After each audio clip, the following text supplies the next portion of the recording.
বস্ত্ৰনগৰী শুৱালকুছিৰ ঐতিহ্যমণ্ডিত ঈশ্বৰ শ্ৰী শ্ৰী হাতী সত্ৰত তিনিদিনীয়া বৰ্ণাঢ্য কাৰ্যসূচীৰে উদযাপিত কৰিলে দৌল মহোৎসৱ।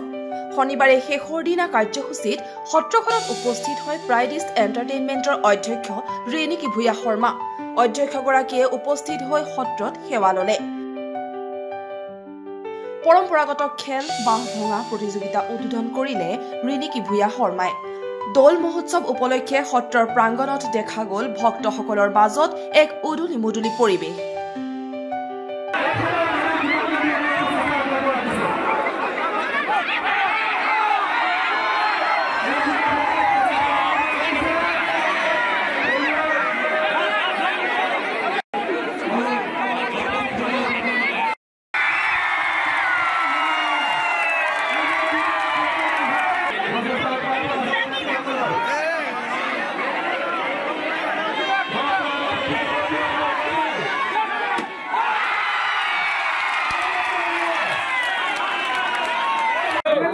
আজি খুব ভাল লাগিলে। এইটো শুৱালকুছিৰ পৰা আহি থকাই হয় আৰু আজি পৰম্পৰাগত যিটো বাঁহ খেল অনুষ্ঠান আৰু হোলী আজি আকৌ আহি পেলাই ইয়াতে খুবেই ভাল লাগে, কাৰণ এইটো বৰপেটা সত্ৰ মথুৰাদেৱ বুঢ়া আটৈ দিনৰ পৰা আৰম্ভ হোৱা আৰু এই পৰম্পৰাটো খুব সুন্দৰকৈ চলি আছে আৰু খুবেই ভাল লাগিলে। আৰু লগতে সকলোকে পাই সকলোকে হোলীৰ শুভেচ্ছা আৰু সকলোৰে মৰম আদৰ পাই ভাল লাগিলে। ধন্যবাদ।